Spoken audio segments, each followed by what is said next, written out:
सुप्रभात बच्चों, मुझे आशा है कि आप सब कुशल होंगे।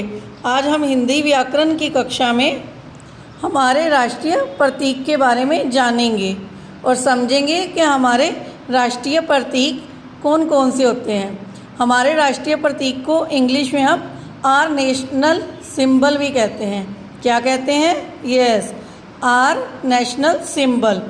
राष्ट्रीय का मीनिंग है जो हमारे देश के जो भी चीज़ें हैं, जैसे तिरंगा, रुपया, कमल, कुछ भी है वो सारे आपके राष्ट्र के उसको शो करता है, उसको दिखाता है कि ये हमारे राष्ट्र के बारे में बता रहा है, उनके प्रतीकों के बारे में बता रहा है। तो उसमें से सबसे पहले आता है हमारा तिरंगा।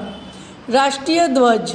तिरंगे में हमारे 3 रंग होते हैं, पहला केसरिया, दूसरा सफ़ेद और तीसरा हरा, और बीच में हमारा चक्र होता है। दूसरा अशोक स्तंभ, यह हमारा राष्ट्रीय चिन्ह है जिसका शेर जैसा मुंह बना होता है। इसके 4 शेर के जुड़े हुए मुंह हैं, आपको 3 दिखाई देते हैं और एक पीछे की तरफ होता है। उसके बाद है हमारा कमल, जो हमारा राष्ट्रीय फूल है। कमल को राष्ट्रीय फूल कहा जाता है। हॉकी जो खेल है वो हमारा राष्ट्रीय खेल है, हॉकी।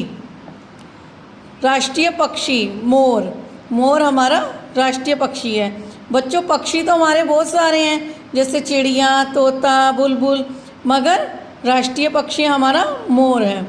ऐसे ही राष्ट्रीय पशु, जैसे पशु तो बहुत सारे हैं हमारे, गायें, कुत्ता, हिरन, हाथी, मगर जो राष्ट्रीय पशु है वो हमारा बाघ है। उसके बाद हमारे आते हैं राष्ट्रीय पर्व यानी कि फेस्टिवल, जो हम धूमधाम से मनाते हैं। 26 जनवरी मीन इंडिपेंडेंस डे। इंडिपेंडेंस को राष्ट्रीय पर्व कहा जाता है। उसके बाद आता है 15 अगस्त जो कि आपने अभी कुछ दिन पहले ही मनाया है। उसके बाद आता है हमारा 2 अक्टूबर। 2 अक्टूबर को बच्चों क्या आता है? गांधी जी का बर्थडे, महात्मा गांधी जी का बर्थडे है। उस दिन को आपने राष्ट्रीय पर्व के रूप में हम मनाते हैं और 2 अक्टूबर को उसका बर्थडे होता है, तो उन्हें राष्ट्रीय पर्व में घोषित किया गया है। तो बच्चों, ये आपने राष्ट्रीय प्रतीक के बारे में जाना।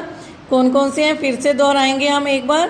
तिरंगा, अशोक स्तंभ, कमल, हॉकी, मोर और बाघ। और राष्ट्रीय पर्व हमारे कौन से हैं? 26 जनवरी, 15 अगस्त, 2 अक्टूबर। बच्चों, यह आपने याद करना है अच्छे से। ठीक है बच्चों, धन्यवाद।